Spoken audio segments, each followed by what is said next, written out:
the one out of it. Exact, yeah. Well, good afternoon and Can you hear me? Good afternoon and welcome back. Next up, we're going to have Weston Hecker talking about the dark web. So Weston's been a pen tester for 17 years, doing security research and programming, focusing on industrial controls. He's working with MDU Resources now, so we're lucky to have Weston on our team. Recently, he spoke at Black Hat 2016, DevCon 22, 23, 25, 27. He's done a lot of stuff, submitted quite a bit of vulnerabilities in popular software, so if everybody could just welcome Weston.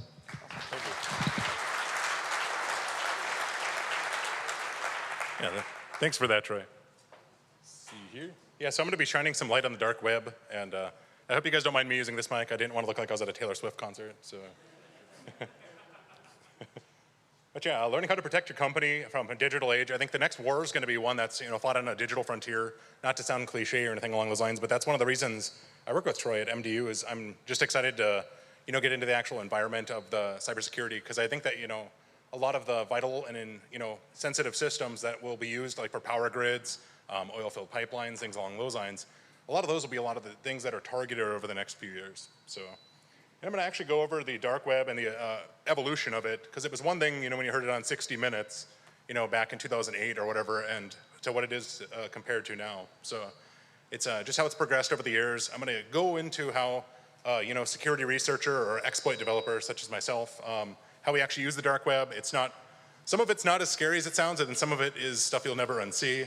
So I'll go into a little bit of an actual example of what a person can expect and where they can go to actually, go on the line, go on there safely, and some of the methods to be able to, do unhuman amounts of monitoring of the dark web if you're looking for an actual organization or, say, information that is pertinent to your industry or your business. So a little bit about myself. I'm 34. On October 4th, I turned 35. Or I'm 33 now or 34, so you quit counting after you're 30, so as most of you guys know. But I work for MDU, live in Fargo. I've spoken at several DEF CONs, including main track talks, villages. I love going out, talking to people like you. This is the whole reason I do the talks. Just love going out and meeting people in the community. And yeah, like 50, 60 plus talks over several years. So 17 years pen testing. So yeah, I've definitely, I was pen testing back in the day before, all the Metasploit modules and things along those lines. So I hack cars, ATMs, oil rigs, aircrafts. I've done a couple drones and things along those lines. So yeah, car hacking village. If you want to go on YouTube, there's lots of really cool ones about hacking ATM machines, stealing cars, and there's a bunch of fun stuff that are basically my side hobbies. So, and yeah, this is going to go over the agenda a little bit. So what is the surface web? What's the dark web? What is the deep web? Go over, stolen credit cards, hitmen, cars. There's lots of really, really scary stuff. It literally is a marketplace for anything. And yeah, I'm going to go over some of the web page scraping, so you don't actually have to go through thousands upon thousands of pages. And some of it's not even safe to execute in a browser. So I highly recommend that you don't go there, just with your work computer or things along those lines. But yeah, I'll go into a little bit of what some of the best practices are. And yeah, the actual computer exploit marketplace is something that's pretty interesting. For Stuxnet and like a couple of the other malware that have been prevalent over the last few years came from actual exploit kits that were sold on the dark web. And I'm going to go over some of the prices, because it was funny, seeing an $11 million Microsoft exploit sitting there for weeks at a time, and then it was gone all of a sudden. And then a couple weeks later, you hear about something in the news, and it's just crazy the amount of relevance and how more advanced you feel like when you actually can get a little bit of that information before it's on Google or on one of the actual websites for some of the news agencies. So, and yeah. And is everybody familiar with what kind of scraping a web page is and things along those lines? You can basically automate and script and have it look for keywords, such as your business, or if they're looking for something for pipelines, Midwest, North Dakota. So, yeah. So what is the surface web? This is the fun part of the internet. As the kitten videos, you do your email, YouTube, when you're supposed to be doing work, and yeah. So this is basically the normal face of the internet. If you go to www.something, it's most likely being delivered by a web server on the normal internet. So, and that's usually offered by internet service providers. So it's something that is definitely considered the surface. I don't consider, there are pages, and like you can still find a lot of things on the internet in general, especially if you use proxy servers. For some of my scraping, I actually don't need to even go on the dark web. Some of it's just going to Eastern European countries and translating stuff, or things like going into Chinese chat rooms, things along those lines. So things that don't look like your normal internet traffic and most people don't want to do, you sometimes have to go that extra step to be able to actually access some of that stuff. So, and yeah, what is a deep web? So that's where like financial records, medical records, military records, leaked documents, hacking forums, research, and group documentation. And some of that goes into actual deep functionality. Like, say for example, I have a research team and we have a non-public chat system we use and things along those lines. So it's able, like where people are able to collaborate and basically build off of other people's research, things along those lines, and just communicate without, wondering if MSN's reading everything or Google is caching everything and making your, automatic typing better, as they call it. So yeah, there's just definite ways that a person can go through a lot of those. So. And yeah, the actual dark web itself, I'm going to go into a little bit of how the actual dark web works. So this is an actual Tor browser. There's been several talks. I'm actually in, they've gone over a pretty good amount of what the actual Tor browser is. I'm sure everybody here with a quick Google search will be able to tell a little bit more and in a better instance of how the actual Tor browser works. You basically need to know just a specialized browser that basically has its own kind of, you're not going to www, you're using something that is not randomly generated, but using an actual Tor link. So once you get on Tor, those links become accessible. A majority of them do. Some of them require extra access and things along those lines. But you're basically going through several different routers, and they call it the onion because it's stripped at certain layers. So say for example, if router B sees my traffic, it's completely useless unless they've seen router A's traffic and things along those lines. So as they progress through the actual onion system, it's pretty much impossible to be able to store on it. It was originally developed by the Department of Defense, if I'm not mistaken, or I believe it was the Air Force, was a majority of the programming came out of, along with a lot of open source and other people contributing to it. So it's a very, very interesting actual proof of concept. Was several years ago now, and it was originally used for media and things along those lines to be able to talk. And it eventually evolved into the guns, drugs, and everything else, just like a lot of things when they start out all innocent or start out with a government contract and then they devolve into something else. But I think it's still being used a good amount for legitimate purposes. A lot of people are using it for communications, and it's just, some of it is developed into a marketplace. But yeah, this is basically how it works. You hop all over the world. People host what are called different nodes. So basically you're gonna hop through like 7 or 8 nodes, and then like I said, it's gonna be built up or torn down, your actual communication. So it's, for the most part, unless if you actually own an entry and exit node, or own 2 exit nodes, or own certain kinds of amounts of equipment, you're not able to actually view on what actual traffic and information is being passed through it. So it's something where, just like in the movies, it hops all over the world and things along those lines, and it doesn't take the same path twice, or statistically speaking, it usually won't. So that's something also where it's harder to track. So, and yeah, here's the actual Tor browser. It is the original version, or the last few versions that I've been using, is built on Firefox technology and a lot of the open source or MIT licensed web browsers. So there's a couple actual browsers that people can use, but you are required to use them, or you have to go pretty deep into your proxy settings to be able to do it on a normal browser. Like normal browsers are meant to resolve DNS addresses and not actually on the actual Tor network itself. So it's something where it takes a customizable Tor, and you actually click the onion to be able to connect to the Tor network, and then it'll tell you what your security is and everything like that. So, and they actually make live disks, and that's what I recommend for people, is the latest version of a live disk. Don't install it on your computer if you ever plan on using it. Even if you aren't a paranoid person, like some of the pages, they have drive-by attacks and zero-day exploits, and a lot of honeypots and bots and things like that that I have, that we do a lot of research with. Some of them are intentionally, left out there to be infected and things along those lines. So I don't recommend, just using it on a normal computer. Use a live disk at like a coffee shop. So, yeah, and that's no matter what even if you're just like browsing the web, it's just definitely not something, because some of the escapes that have happened over the last 11 years or so, there's been like 6 or 7 identifications, and luckily a lot of them have been used to bust like very, very bad people who visit like child sites and exploitation, human trafficking stuff. So that's all been used by the DoD and the FBI and a lot of the three-letter organizations to bust really, really evil people that do terrible things. And that's a good thing. But some of them were reading like agent strings and like screen sizes and things along those lines. So they can have a lot of information to be able to reverse some of the Tor browsers. And like I said, over the last few years, like every other year, there's some sort of exploit that allows for people to be able to track them. Or sometimes they'll have a punch out where it'll give a real IP address, or it'll give default or gateway of last resort information or things like that, where they can identify at least geolocations for people. So it is something that people can use to securely communicate and transfer and things like that, but it's also something where, like I was saying, about every other year, something comes out where, they use it to actually round up a lot of the bad guys. So, yeah, and like I said, it's not a place to visit. It's not something for the casual.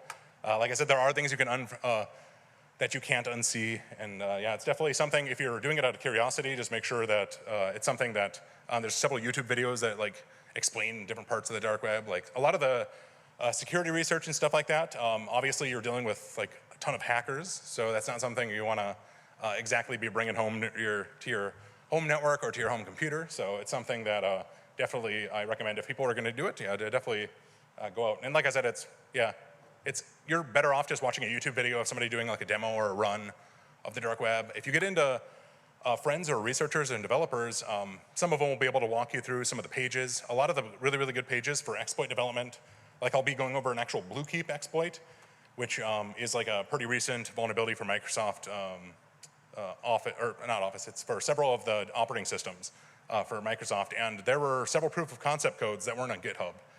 And actually, people on the dark web would steal them, and then they put them on their own GitHub, and then they would get, made fun of for claiming it as their own use. But yeah, so it's something that it's definitely worth checking out. And if you're a security researcher, you definitely want to be able to stay on top of what people are looking at. So, and yeah, here's a little bit more. So, like I was saying, the deep web, and then it goes straight up into the dark web, and there's hackers, Tor sites, illegal information, things along those lines.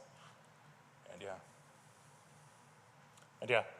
So yeah, it's pretty much a marketplace where you can get anything, and that's part of the scary part of there's like on the right there, aside from guns, drugs, and panda meat, you can, basically that, on the right there, that's like fentanyl, that's like everybody's heard of the fentanyl, or carfentanil is like a plague that's, getting everybody addicted in the United States, and there's tons of other information, and they're selling it literally like it's an Amazon cart item.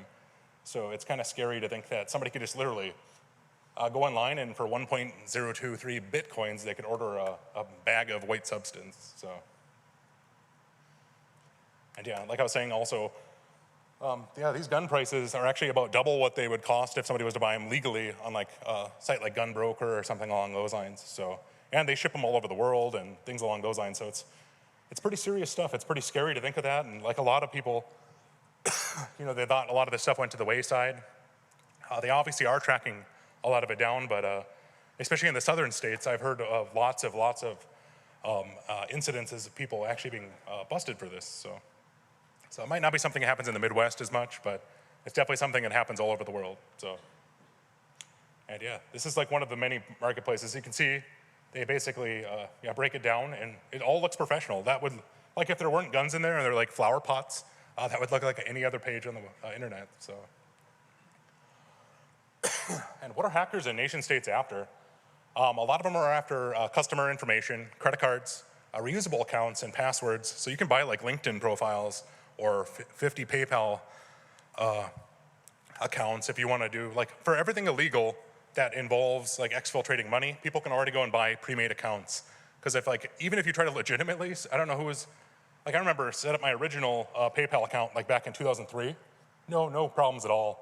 Aside from the 30 CAPTCHAs you have to go through and the phone verification nowadays, they have actual automation ways and ways that they sell them online, and they're basically called burner PayPal accounts. And yeah, there's really, really crazy the amount of services and actual company information. I'm gonna go over some of the actual personal information, credit cards for sale, and just looking at actually what nation states and like some of the protesting groups, like there's groups out of Minnesota, Washington, that think oil and coal companies are just evil and things along those lines. So yeah, it's definitely something worth checking into. So to be able to view that information, to be able to make sure that nobody is actually going after your guys' assets or just companies in general in the United States. So, and yeah, if you don't think it's local, like these are literally credit cards from Bismarck, North Dakota for Wells Fargo. And you can tell by the BIN or the bank identification number and things like that. So they literally sell like localized credit card information, which is terrible because it actually defeats the fraud systems. And the actual bad guys are getting really good about this. So I'm gonna grab a little bit of water quick. So, but yeah, as you can see, like this is literally from some sort of breach. They'll actually put these credit cards online. So.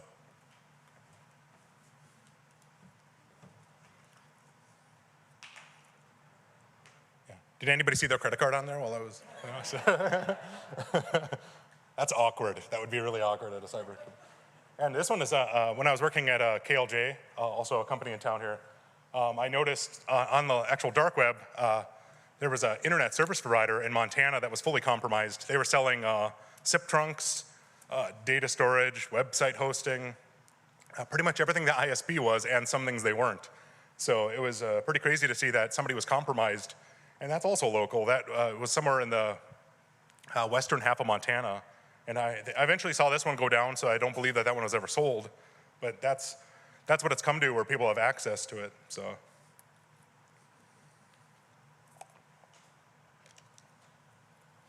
And yeah, they can go with undetected credit card numbers. They have actual denial of service techniques, tools, and things along those lines. So specialized software. This is one of the ones that are more recent.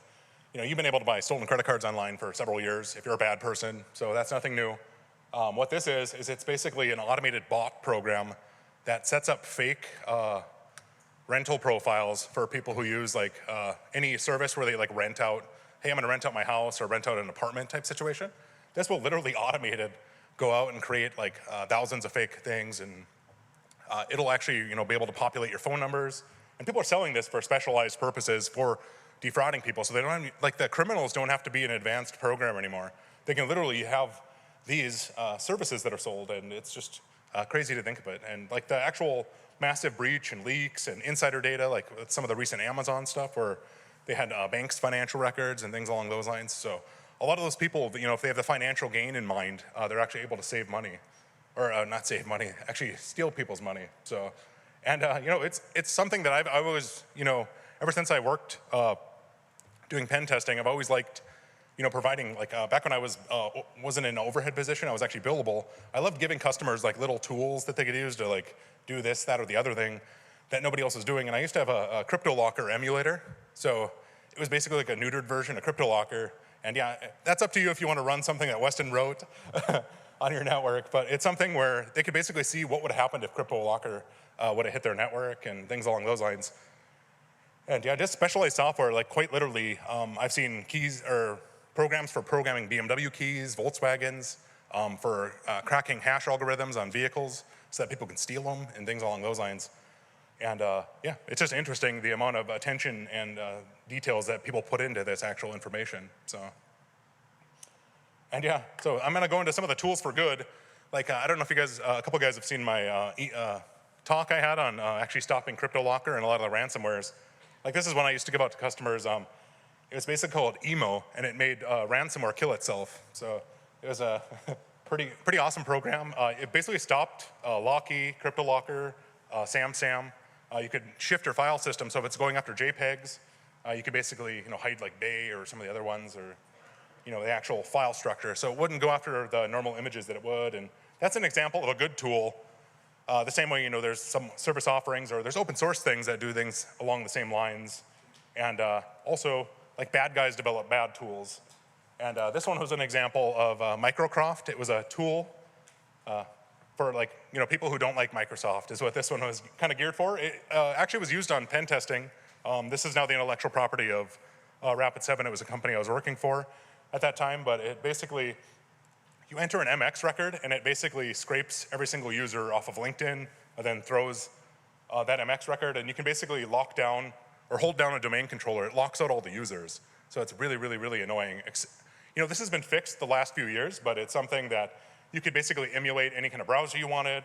And this is the kind of stuff that like a bad guy would offer normally. And it's something that was designed as a proof of concept so people could stop these types of things. Like you can actually redirect the CAPTCHAs, and this was kind of showing the evolution of a tool set. And it was just something that, just wanted to get like the eyes and ears of those companies actually focusing on fixing some of these issues. And yeah, it's nice that the good guys come out with these kind of things before the bad guys do. So, because this could literally, like, this was back in 2015 or 16, you could literally hold down an entire domain of locked out users, and it changes IP addresses every 15 minutes. Like it's got pretty much everything.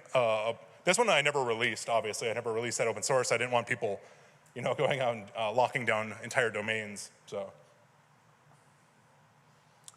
and yeah, basically one of the future things, like I said, the reason I work for MDU is I like the idea of being able to protect something that's a vital part of the actual infrastructure. So the actual grids themselves over the last few years have been under huge attacks, and people will brag about things. They'll ask questions about, or they'll have pictures and things along those lines before they actually do any of the attacks. So it's something that if you keep a close eye on this, or if you keep an eye out for buzzwords, you're actually able to stay about the same level as law enforcement is for free. And I'm going to go into some of the tools that a person can use to stay on top of a lot of this.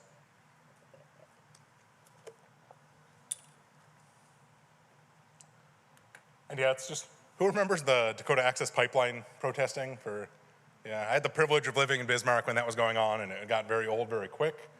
But a lot of that, like, some of the movements, people have different political ideas or just things along those lines. It's actually, at that point, at what point do people start cutting things or cutting cables at, an actual access site or things along those lines? So, and there's an actual group called like the valve turners, and like they literally just go and turn valves off. They don't care what they do. They just have this idea, and they're based out of Minnesota, so that's like right in our backyard type scenario. So, and yeah, just protesting in general. People like to chat a lot about that kind of stuff, and a lot of them don't use the best operational security, or they have old logs where you can basically see what information people are going after. So, and exploits for sale. Like I've gone a little bit over this. Yeah, it's just crazy the amount of exploits, and it scares me every time like one of the really, really expensive ones disappears, because it means, I'm hoping that the United States government bought it and, took out some device that was used to make nuclear bombs or something like that. But in some cases, it's most likely a crime organization used it themselves, or Microsoft patched it, or something along those lines. So, like a lot of the actual vulnerabilities, yeah, they end up getting sold for, using an exploit kits. A lot of them, like that hit a lot of the southern, a lot of the crypto activity that's been hitting a lot of the southern states lately. Those are all exploit kits that were, purchase 6 or 7 exploits, and then they literally throw them into a toolkit, and then they use them for their window that they actually can before antivirus companies get the signatures and things along those lines. So.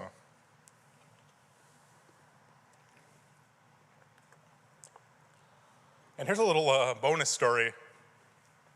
Who knows what Acme Packet is? Anybody play around with SBCs or session border controls? Yeah, so I used to work for an engineering company. I was in telecom for 3 years, and I was playing around with a customer's SBC, their session border control, before we installed it. And I was just fuzzing it, which is basically sending well-constructed garbage at the device. And I got the actual, one of the services to crash in a way that was never found before, and that's considered a 0-day.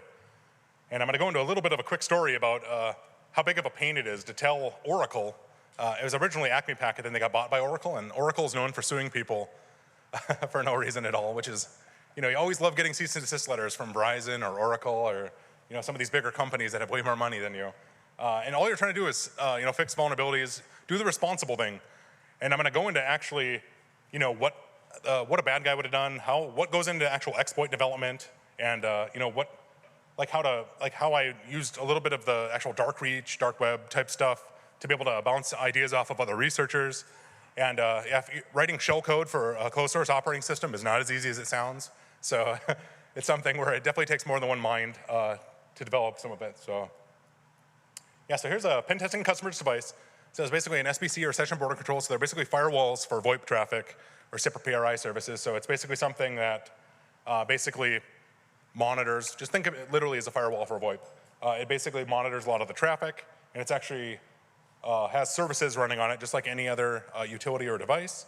And I was, like I said, sending well-constructed garbage. I use a custom fuzzer which basically you can capture a little bit of traffic and then start morphing it and then see how the actual services respond.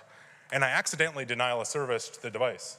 So, or didn't do full denial of service, but it has an i3 processor that had an unknown vulnerability also, that if it went over 80% CPU utilization, it doesn't clean up its code.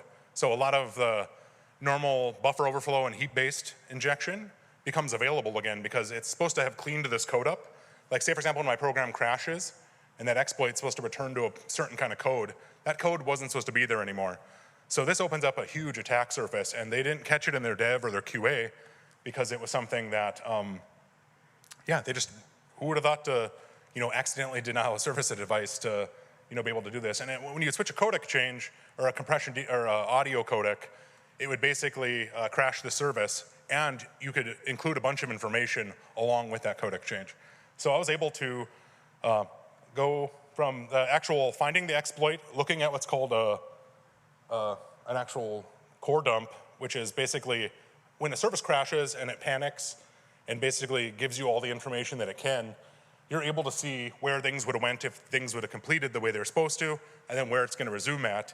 And you can basically take that and turn that into a full-blown payload.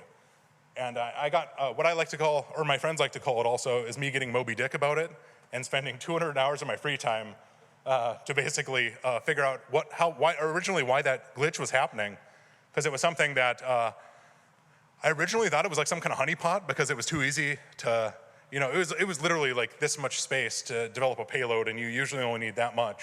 And then like with the rest of it, you actually had to do what's called a NOP, or a non-operation sled, or a NOP sled, and actually push it into, because I just had too much space to exploit it. So I was like, there's no way that this is legitimate, and then I actually got a working exploit for it. So it's something where, yeah, just going over, and like I said, I spent like 200 hours doing it, and then I got several cease and desist letters from Oracle, and I was just reaching out about them at first, and they sent me generic emails like, we don't take input for development of software. And then the second one was about closed source software and things along those lines.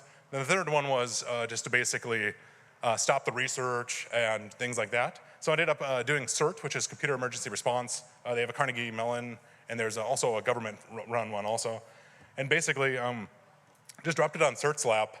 And I was talking with the gentleman as I was going back and forth, and literally I spent 200 hours fully developing this payload. And just all these blood, sweat, and tears and love went into this exploit. And it was just weird to like turn it over. And he was telling me, he's like, yeah, I'm glad to see like, people that are still honest and stuff like that.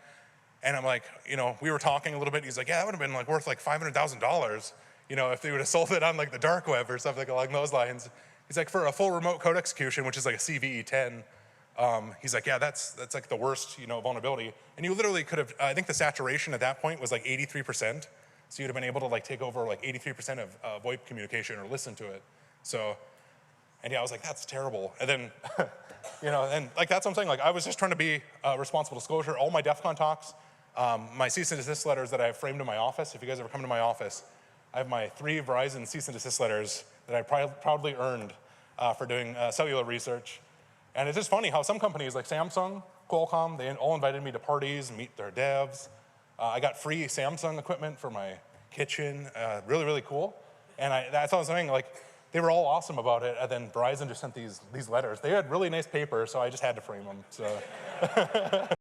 It was too good to go to waste, so. And yeah, I'm gonna go a little bit into Stuxnet. Like, I was talking about how once in a while, like, a CVE will appear, and then it'll disappear. And yeah, several years ago, there was a bunch of them that were stacked up, and then I'm imagining that some of them were internally developed by some geniuses somewhere, in a lab, in a dark room somewhere. Because a lot of the actual methods that they were pulled off, they required some very, very, very expensive equipment. Like, don't get me wrong, like me playing around with an SBC, that's like a $20,000, $30,000 device. But some of these devices, they would have had to have full-fledged labs and things along those lines, or internal knowledge on the actual development. So, and going into a little bit of Stuxnet, I'm sure everybody here, who knows what Stuxnet is? Like, by a show of hands, yeah.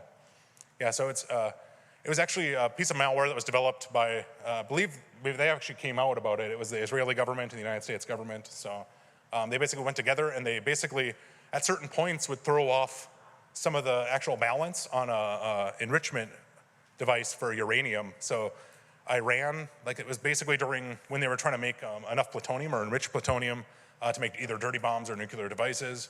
And basically what they were trying to do was basically have these devices burn themselves out. And it successfully worked. It was an air-gapped system. It's really, really, really interesting if you guys want to dig a little bit more into it. Like I said, I think it's been talked to death the last few years, so I won't go too much into it, but it's definitely cool the amount of exploits that they actually used on it. So, like here are several of the CVEs used on Stuxnet, and I would have assumed, like if I was a realtor doing comparatives, I would have said that it was somewhere north of $30 million worth of exploits. So I know what was it, there was a little bit of information on, that was released when somebody was seized in Eastern Europe. I actually found that on the dark web.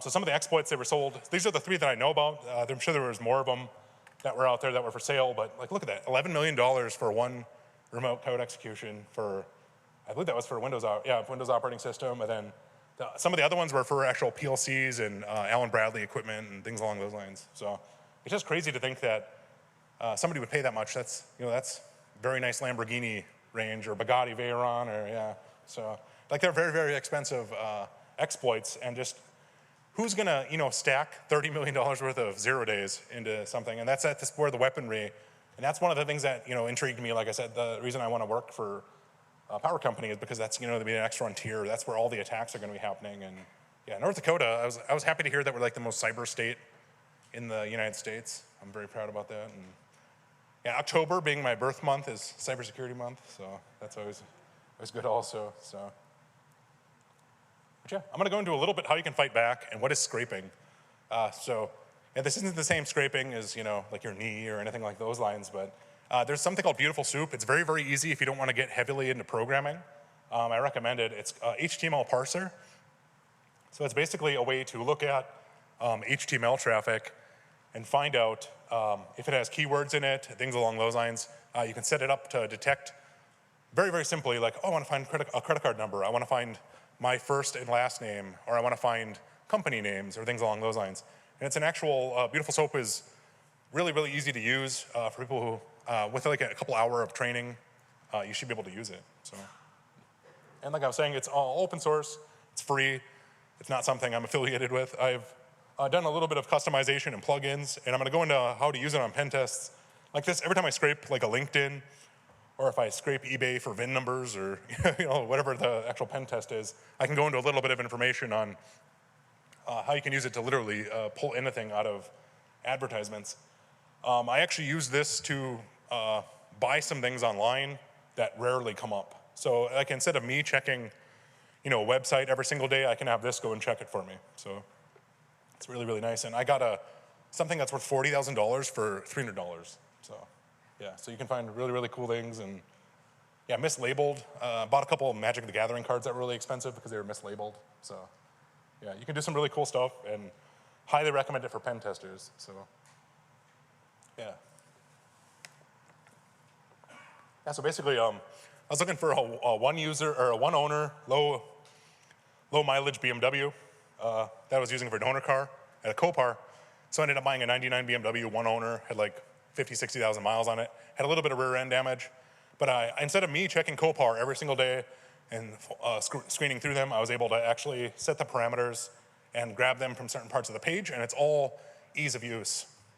It's really, really nice. I was doing a pen test on a Cadillac dealership down in Arizona, and if any of you guys have GM vehicles, they try to get you signed up for everything, and one of the things they do is they sign you up and they automatically give you the pin 1, 2, 3, 4.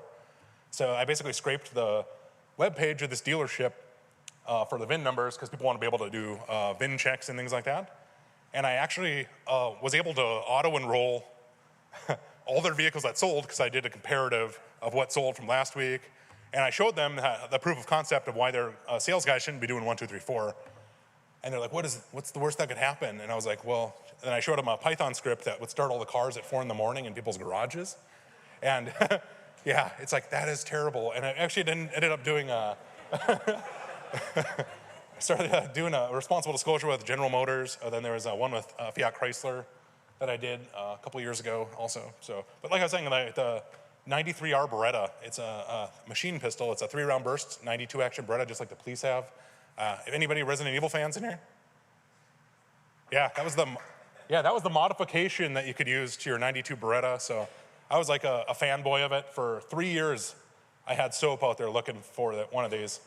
Came up for $350. I'm like, I'll go up to $3,000 or $4,000. I've wanted one of these forever. Nobody bid on it because they never come up for auction. So it's something where you can go out and do a lot of research on those. And it's really, really cool to be able to scrape and get analytics on stuff, prices, trending. Like it's endless on what you could do. Like if I literally used it to scrape VIN numbers on vehicles and enroll them in OnStar, and like it's cool because like you could export it into the actual API for General Motors, and like, yeah. So that's one thing you can kind of automate a lot of your pen testing without having to, do 40 hours of scripting or other things along those lines. So, and how is scripting used? Like I said, related words, looking for power, power company, Bismarck, North Dakota, hacktivist pages, keywords. People have words that they switch other words for. Some of the groups have people with special or interesting names or code names. So you're able to dig into a lot of that. Just checking for usernames and passwords and dumps is amazing. So say, for example, if there was a LinkedIn one, I'm not saying there was one, but if there was one, again, you'd be able to actually go in there, see if you're, like what I did was for MDU, like there's a breach or something, I'll go look through the password list, then we'll do like a password spray on those users if they happen to have accounts at said company. If you're able to exfiltrate them, well, hopefully, people don't use their business accounts anymore, but like say, for example, if Amazon got breached or, some YouTube or literally name anything, you're gonna be able to see if they're reusing their password or a variation of their password. So it's something to just keep a little bit of a closer eye without buying a $40,000 product from a slick-haired salesman or anything like that, so. Yeah, and checking for, like I was saying, cross password breaches, checking for, MD equipment on auction sites. So if I see an auction site, say for example, if we had a dozer that disappeared in Arizona, I'm able to scrape all the dozer listings in Arizona for the next few months if something like that would happen. Also doing honeypot information that ends up being on the web. Say for example, if you have a fake LinkedIn employee, and then somebody does a password spray and it has that fake user, you're able to see that like people are scraping your guys' stuff. And I don't know if you guys have been doing pen testing. That's definitely something I'd recommend people do is password spraying. So, and yeah, just basically looking for all those accounts, passwords, databases for company email accounts, all the records. Not necessarily this one. A lot of people are very weary about entering their email addresses into stuff. So I don't recommend this one, but there's other tools or ones you can run locally that just run databases and things along those lines. And like I was saying, a lot of the actual crews and methods that people will go for developing, like I remember I was in Washington, D.C. When I worked for Rapid7, and it was like right when the last LinkedIn one came out, and like we were all trying to crack it to see who could get through faster, and we were using like half-cracked password lists and things along those lines, just because that fresh data, after somebody sold it and already used it to, do all these other types of account attacks, it basically gets used in other sectors. So, and yeah, trying accounts password reusage, like I was saying, the credential stuffing. When people go through, say there's the HB or HSBC data breach, they hit them on every single PayPal, Capital One, Home Depot, Walmart, and then they'll get access to certain accounts, and then they'll sell them, and then they'll release the list, or they'll sell the list to somebody else to do kind of a refined attack on it. So, and basically, if you want to know a little bit more about that, it's amazing the amount of information that is for sale. Medical records, just tons of stuff. Like I was saying, specialized things for any tool you can think of. People are developing software for it. Like I was speaking with a gentleman who did the drone talk, and like there's custom firmwares for all these drones out there, or jailbreaks for things that I don't know why you would jailbreak it.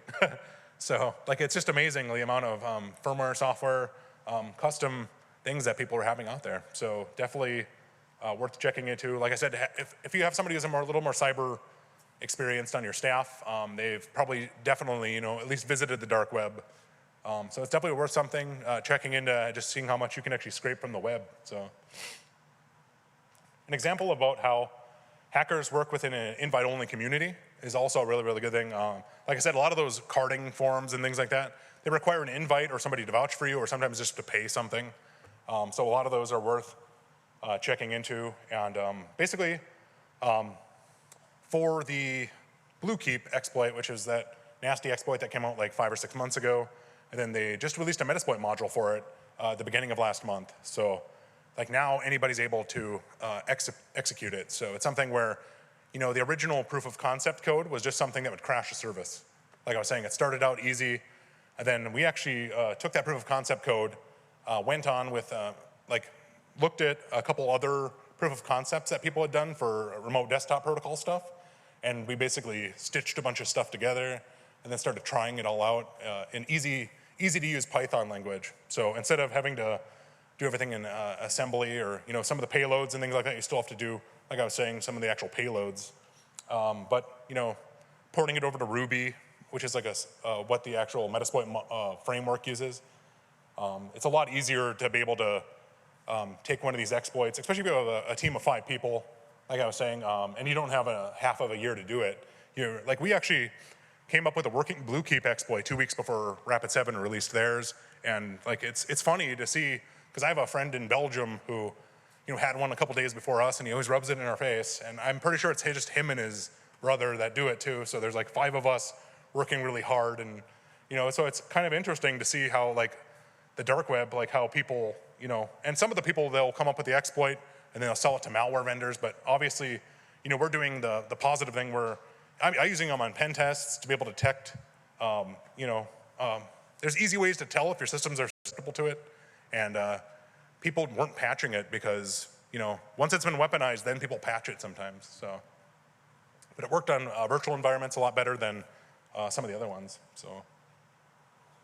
Yeah, so a French student, 3 pen testers, and an ex-Microsoft employee walk into a bar. So that sounds like the start of a joke, but that's who we, the team of people that actually worked on that took that proof of concept into actually building it into a fully working Metasploit module. And we just collaborated online. Like I said, it's a really, really good place to get a trustable team of people and make sure you all know each other. You know, you can't just reach out to a random person on the dark web. You never know who they are, but I have a couple of groups. I've been going to DEF CON since DEF CON 9, and it's on its 27th year. So, and I only missed 1 DEF CON in between here and there, or 2 of them. So DEF CON 21 and then the year before last. So, and yeah. And if you want to meet people, like I said, please just, former jobs is really, really good. So you have like that guy who was kind of into hacking, and then you meet him a couple years later and he's like a genius. Yeah, definitely worth staying in touch with people. And like I said, a lot of people I worked with at former jobs, Minneapolis, several of them went on to, you know, PayPal, eBay, big companies. And I always, you know, bounce ideas off of them, and then they make me look dumb, and then I talk to them a couple years down the road. So, but yeah, no, it's really, really good to stay in touch with them. And if you want a French student, I had a bunch of DEF CON stickers on my luggage, and he was just at the CDG airport, the Charles de Gaulle airport, and we just started talking about hacking stuff.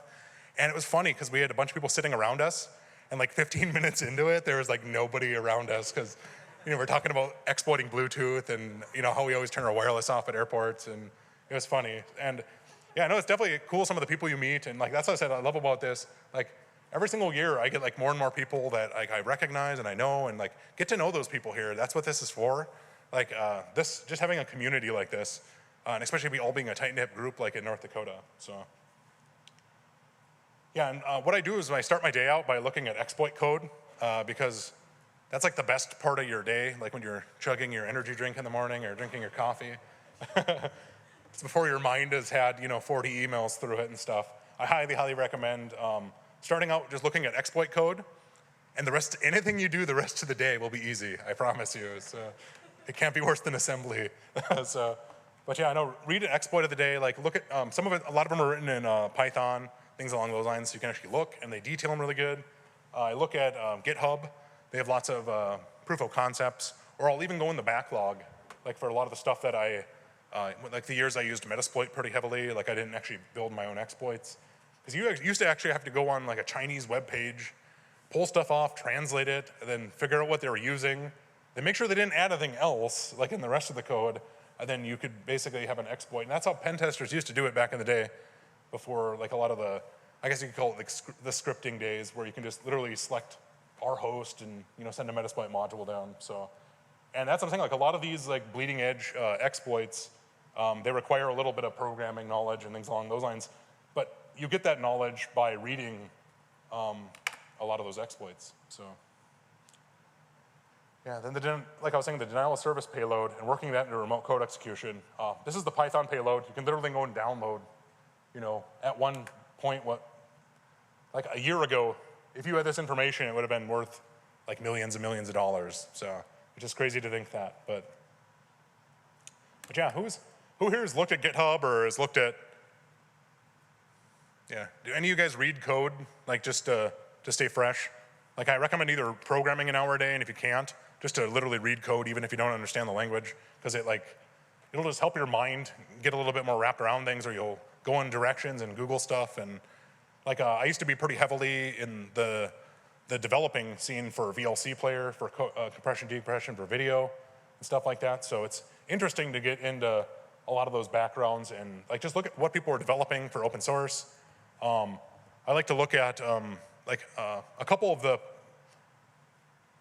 there's a couple services out there like a KMS service or key management service. A lot of people are using it to, pirate Microsoft Office, but I repurposed it to actually deactivate Office and then use it for an exploit. So there's like a lot of really, really cool things you can do when you take somebody else's code, and if I wouldn't have been reading through that, I'd have been like, well, you can do that with, that's what KMS does, like as a service or the key management service. So it tells if your window license is valid. And if you can basically trick, an operating system into thinking it's invalid, what does it do then? It pops up a web page. What if you can tell it that this is the web page? Or, you know what I mean? Like there's a lot of chaining of attacks on otherwise secure and hardened environments that you can basically use to chain together payloads. So highly recommend reading code. And I am serious about that because it's one of the things that I can't program every day per se, but it's something where I can at least keep an eye on a lot of the exploits and the development. And even if you guys don't understand them, like it's something where you can go through it and yeah, it's really, really good. So, and you get it before everybody else. You have that like PS4 feeling, like when you're sitting outside in front of Best Buy. I don't know who's done Black Friday or yeah, the shopping where you literally have to wait out there for like 9 hours when you're supposed to be at home Thanksgiving, pretty much. You get that good feeling about getting something exclusive and just working with some of the people and getting the recognition. Like a lot of the contributors, like several of them were ex-coworkers at Rapid7, and yeah, it's really, really cool to see people get called out. And like this is today they released the public Metasploit module for it. So if you guys haven't patched Bluekeep, I didn't see anybody walk out, so I'm sure everybody's patched for it by now. But there's a couple people that it's internal, or yeah, until it's a wormable exploit that's brought in through. So I highly recommend just staying on top of patching, and yeah. And like I said, it's neat to see. There's four exploits that I know that are exploitable payloads, and some of them work different in virtualization. So some of them don't work in Citrix, some don't work in VMware, some don't work on Server 2012 R2. So it's really, really interesting to actually look at those, and once these come out, try to find out like why that didn't work in Citrix, or like it's because you have to manipulate the memory differently, or things along those lines. It's really, really interesting to. And like I said, if you started out with your day, it literally makes the rest of your day a lot easier. So, and yeah, I'd just like to thank everybody for listening. I'd like to thank my work for just letting me do things like this and not thinking I'm crazy. So, and you guys for having me. You guys have been a great audience. Just hit me up on Twitter or LinkedIn. And I definitely, if you guys have any feedback, I always love constructive criticism. Even if it's like, hey, Weston, you talk too much, or you say all the time, or things like that, because yeah, no, that's the kind of things that I need to know. So I appreciate the feedback on that. Definitely hit me up in the hallways, and I'm going to open up to questions as long as we have time. So, yeah. Does anybody have any questions? Awesome. Well, that should be easy enough then. And thanks a lot, Weston. Thank you.